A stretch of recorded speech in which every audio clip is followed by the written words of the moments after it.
You guys, it was my first movie role. Yes, I was a background actor, but I got scammed, and now I'm ticked off. So I'll tell you about it.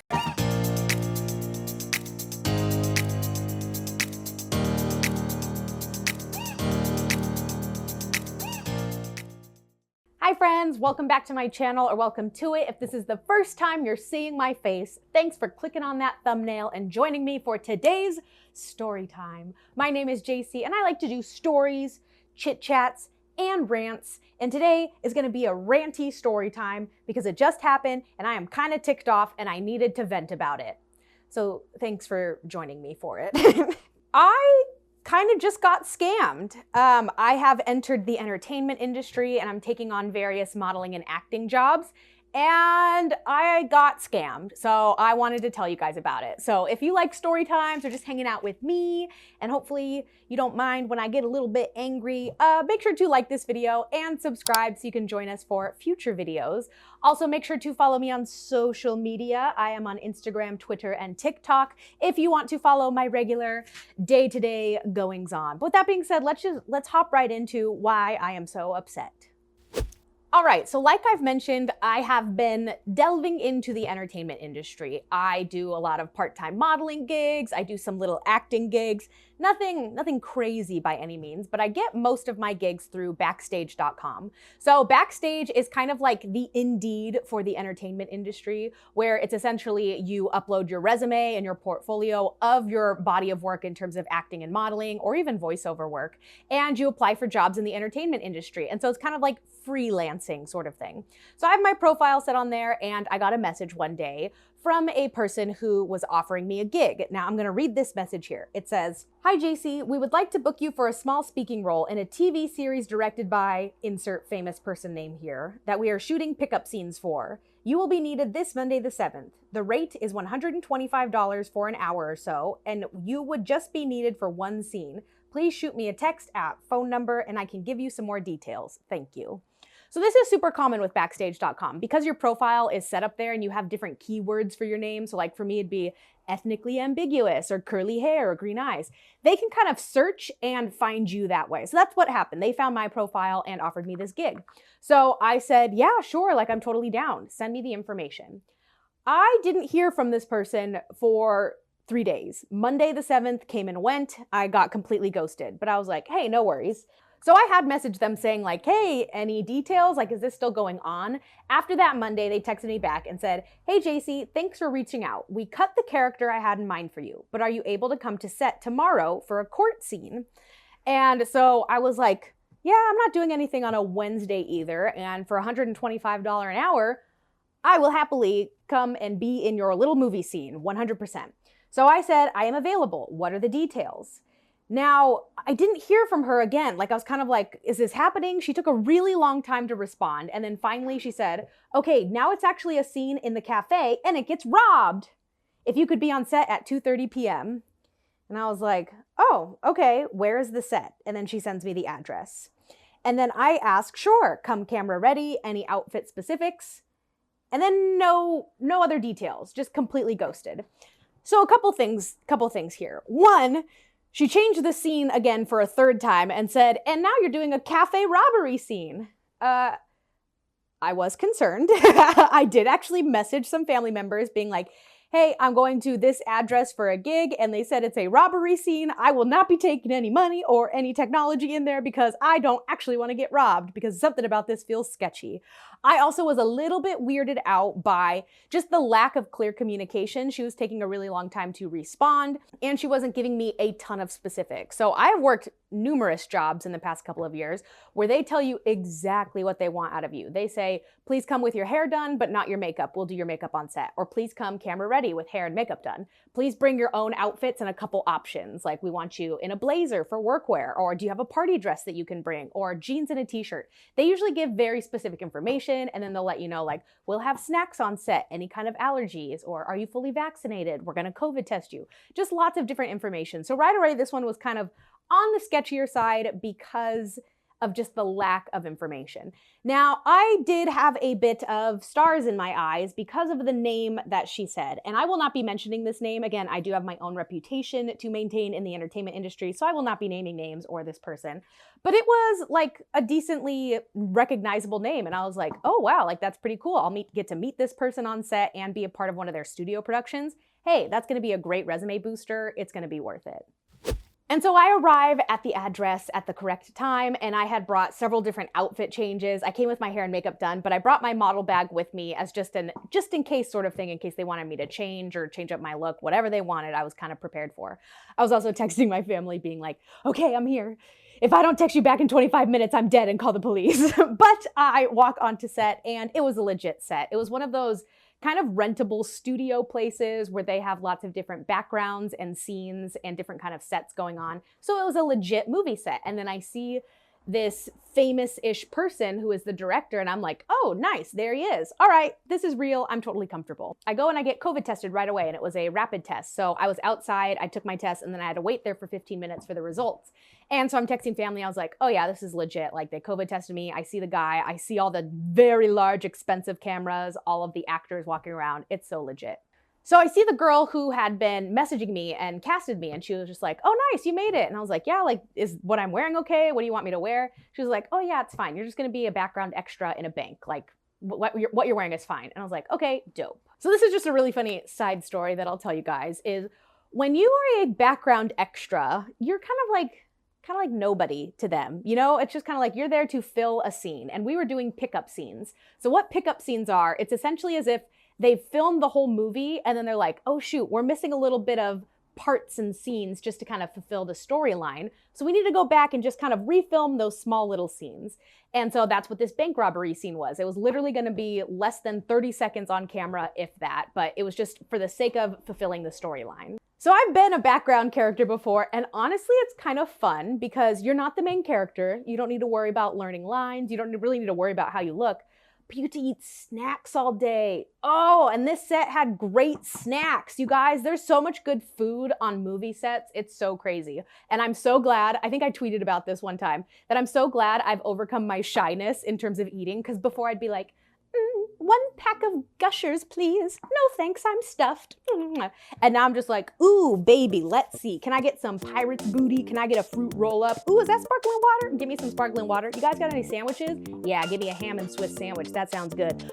Let's see, dessert.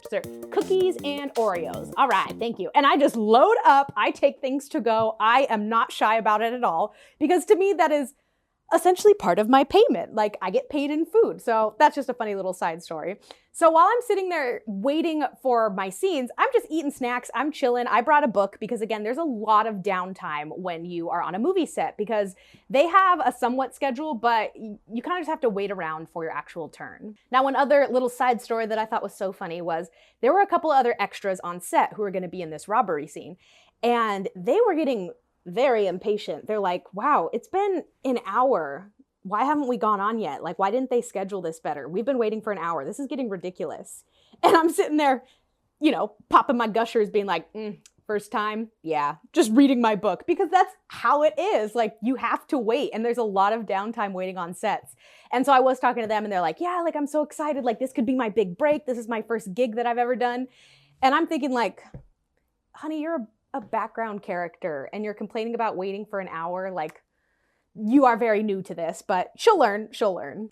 So we waited for about an hour and a half, and then they come and collect the extras, and they said, okay guys, we're ready for your bank robbery scene. They take us into this scene where it is a fake bank, and I kid you not, you guys, we filmed for about 6 minutes total. I think we did 3 takes of this bank robbery scene, because again, it's just a pickup scene. It is going to be part of a montage. It is not going to be on screen for more than 30 seconds. So there does not need to be an Academy Award winning level of acting in terms of the extras or the main characters. So how it worked was, I was part of the banking scene. I'm over there writing a check. These 2 guys come in with guns and are just like, get on the ground. And I'm like, no, please, sir, don't shoot me. And I get under a table. And I remember thinking it was so funny because I immediately go under a table, and then I become invisible to the camera. You cannot see me at all, but all I'm thinking is, hey, I'm getting paid to be here. I'm getting paid $125 an hour to be here. I will happily get under a table even if you don't see me. This is not my big break. This is just for a paycheck. So we finish our 6 minutes of filming, and then we walk out with the other background extras, and they were just like, I don't know, like, I don't think they really saw me enough. Like, they made me duck behind a counter, and I don't think I was cheating out enough to camera, or like, I didn't really fix my hair on take 2. And I'm like, you guys, you are the background characters. This is not your big break. Like, I'm sorry, but Steven Spielberg is not going to see you ducking behind a counter in a bank robbery scene that gets seen for 20 seconds and be like, who was that? That is my next muse. So I just thought it was kind of a funny set because they clearly, whoever they reached out to on backstage, it felt like I was the most experienced of them all, and everybody else was just kind of doing this for the actual experience itself. So after we film our scene, we go to the person who again hired me, and we're like, hey, are we done? And she said, actually, can you guys hang out for a little bit longer? Like, we might need to film another one, and we kind of just want you to be available. So I was like, yeah, sure, I'll go finish reading my book. Because again, in my head, I'm like, I'm getting paid to be here. I don't mind waiting, whatever you say. So I finish reading my book, or I'm scrolling on Instagram. And after a little while, they were kind of like, all right, like, we're done. We don't really need you guys anymore. Thanks so much. So I had been there for about a total of 3 hours. Now, the next part was to go and do our little paperwork side of things. And so we go outside and we start filling out these sheets where it says, okay, put down your rate and how many hours you were here. So right at that table, there was a person who said like, all right, can you guys put down that you were here for 2 hours? And I was like, we were really here for 3, but I don't know. I didn't really want to fight it because I literally worked for 6 whole minutes. So I was like, I think I'm fine putting down 2 hours. I was just chilling, reading my book. And it's not like I was fighting for any kind of camera attention or any type of screen time. So I was like, yeah, I'm fine with putting 2 hours. So I put my $125 rate for 2 hours. And then I left. And that was kind of it for that gig. So then what was interesting is that same person who hired me contacted me a couple days later because I must be a delight to work with. That was so cringy. I'm sorry I said that. But she messaged me and she said, hey, Jacy, would you be available to shoot again tomorrow? Here are the details. It's going to be at Marina Del Rey at 11 a.m. for a scene on a yacht. You would be a girl hanging out on a bathing suit for about $50 for 2 hours. Are you available? And I told her, whoa, where'd my lighting go? Sunlight, come back. Why is it getting so dark? I changed my lighting and then the sun comes out. Please stop, sunshine. There, that'll be good enough for now. Now I'm a freaking ghost. Let me just wait an hour. Golly. And so I don't want to say I was offended by this offer by any means, but I was more so like, no, I'm not going to drive an hour to come dance on a boat for only $50. Like, that's not worth my time. So something that I should also note here is that there's a certain threshold of like money that I would take gigs for. And honestly, it's no less than like $150 at this point because I have to take the time to get ready, to do my hair and makeup. That already takes like 2 hours. I got to drive to wherever I go. And then I have to spend half a day doing this gig to where if I'm not getting paid at least $150 for something, it's not worth my time because I can put that time into a YouTube video and make that same amount of money. Or I could go have more personal enrichment type things like visiting family or friends. Another important thing to note is during this time, I was still working full-time at my job, and so I did have to take time off work to take on these gigs. So $150 was my threshold because anything less, I'd be losing money financially by taking time off work. I would take time off work for lower paying gigs if it meant I got to add a really good gig to my resume or if it meant networking in the entertainment industry. But $150, I'm not saying that that's not a lot of money. It's more so that I'd be losing money if I took anything less than that based on my time and my actual job. Is that for me, $50 to $75 is just not worth my time specifically, or personally, I should say. You get it. So I just told her like, nope, I'm not available, but thanks, peace. So time passes, no big deal. And then after about a month, I get a message from the actual studio of this movie and say, okay, time to get paid. Can you please fill out all of your paperwork and send us an invoice? So I send them an invoice for my $125 per hour for 2 hours. Again, it was really 3, but I was like, 2's fine. I'm not going to throw a fit about that. Please give me my $250 for the day, which is a good day for me. So I send that in, and then I get a response saying, hi, Jacy, like, we can't accept this invoice. It was a $75 per day for background extras, and you charged us $250. Can you please change it to $75 total? And I said, no, I was told it'd be $125 per hour, and I was there for 2 hours. And they kind of respond and they're like, well, who told you it'd be $125 an hour? And why did they tell you an hour rate? Usually for SAG-AFTRA, which is the union of making movies, is background actors get paid a set amount per day. It's not on an hourly basis, it's just per day, and that is $75 per day. And so that person who was kind of like handling payroll, he sends me his phone number and he says, hey, give me a call so we can talk about this. So just today, I give him a call and I'm just like, hey, what's going on? Because I was told it'd be $125 per hour. At no point was it communicated that it'd only be $75 per day, because if that was the case, I wouldn't have accepted it. I kind of put almost 5 to 6 hours towards it in terms of getting ready, driving down there, and actually spending time on set. I wouldn't have agreed to $75 per day. However, a rate change was never actually discussed with me.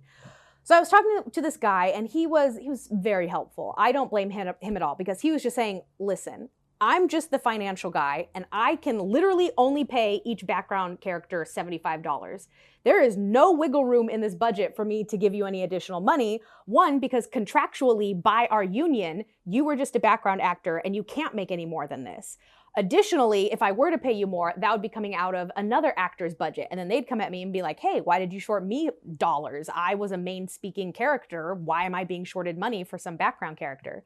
And so I was telling him, like, I totally understand, but do you understand my position? He goes, you are not wrong here. He goes, I'm not calling you saying like, you're trying to swindle us out of money. What's going on here? Because you're absolutely right. What I'm going to tell you is that I can't do anything about it. You need to contact that girl who hired you and see if she can pay you out of pocket, because really my hands are tied. There's nothing I can do on my financial end. You need to contact her.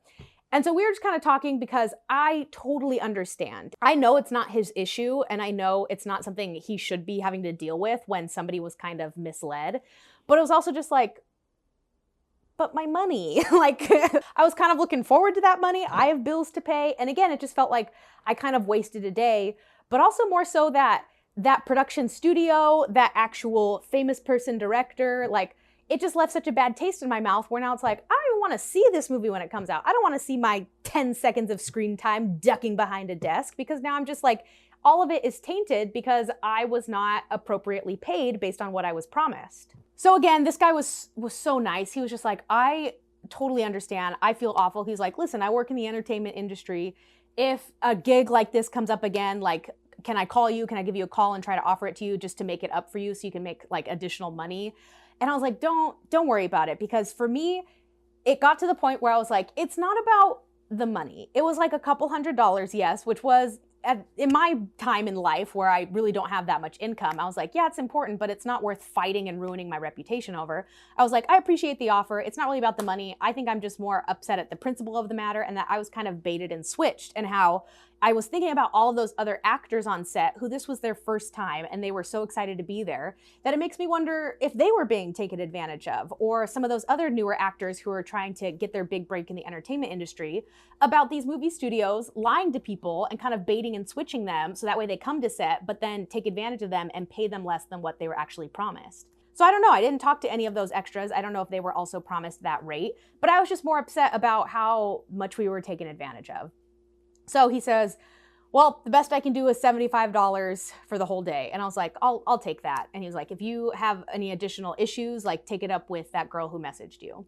So I send in a revised invoice, and they kind of submitted that for a direct deposit. And so my next step was to message the girl and kind of state my complaints. Now, that's where I am now. I'm still very heated, and I don't know if I want to message her, because to me, I don't think it's worth my mental capacity being angry about this over just a couple $100s. I also do worry about like my own reputation in the business. You know, will I get blacklisted by this movie studio and have a little demerit next to my name anywhere else I try to get another gig? You know, even making this video is kind of a risk, despite me not saying anything specific. But I just wanted to make this video because if you are pursuing the entertainment industry, protect yourself. I feel like there were a lot of red flags for me from the very beginning that I ignored, and I shouldn't have ignored them because I was just so excited to work for this movie studio and to get another item on my resume. However, in hindsight, I was absolutely taken advantage of. I feel like I was scammed personally and that I'm owed several hundreds of dollars, but it's not worth my time or my mental health to fight it. Now, what's interesting is when I was on the phone with this financial guy, he was telling me that what I should have done from the very beginning is once I get onto set, I should say, can I fill out my paperwork now? I should ask that person, what's my rate again? And how many hours will I be working? And fully commit to that. Now, again, I didn't think that I needed to do that because I had my $125 rate in writing and I kind of just assumed that that was Gucci, we're good to go. But my actual role went from a speaking role to a background role, which actually changed the rate, but that wasn't communicated to me. So he encouraged me that for any type of future gigs, once you get on set and you haven't signed any kind of paperwork, do it first before you do any type of job, confirm the rate and confirm the actual time you'll be spending there. And if they say no, you'll have to do it afterwards, he said, that's a red flag. You should be leaving. And it was kind of also a little validating because he was like, honestly, I'm going to tell you, I've been working with this movie studio and they are pretty unprofessional. Not in the sense that they're going and scamming everybody else, but he says like, yeah, we've had some communication issues. So just make sure you're protecting yourself as an actor and that you are the one to confirm your own pay rate and that you are kind of being your own advocate for your money, which sucks. I think that sucks, but it's not news to Hollywood. I've been told with this business, don't get taken advantage of. I've been told be smart and, you know, take care of yourself. And I think this was a really good learning lesson that I just need to be more hyper aware of how I'm getting paid, but also of some of the people who might be taking advantage of me. So that's kind of where I am right now. I wanted to turn on my camera and vent to you guys because I don't know if I should message her and if I should be super angry or if I should write a review somewhere. I don't know if there is somewhere I can write a review. I'll have to look on Backstage and kind of see if there's anywhere where I can give this type of warning to people. But for me, my first thought was, let me hop on my YouTube channel and try to at least warn others who might be in this industry to protect yourselves and to take those measures to ensure you are getting paid the proper amount. Again, it was only a couple $100 and I don't think that's worth my mental health to try to fight the good fight over. But you know, this could be a trend within the entertainment industry and I definitely want to be aware of it. So I don't know. Let me know your guys' thoughts of what you guys think I should do or if I should just pack up and move on and try not to let it get me down because I'm trying to move on up in this entertainment industry and I don't want it to affect my motivation towards it. So that's the story time. Let me know your guys' thoughts. Let me know if anything like this has happened to you, if you've been scammed or if you've been promised a certain amount of money for a job and did not get paid because it sucks. But we're here to commiserate together. But I thank you guys so much for watching. I'll see you in the next video where I am not as ranty and not as upset. But thank you guys. Toodles! I also forgot to mention that the girl who hired me is a musician and has a lot of ties to Hollywood. It's also why I'm hesitant to make a big fuss, because then I'll never be in another music video. And I liked being in a music video. And that'd be the greatest tragedy of them all.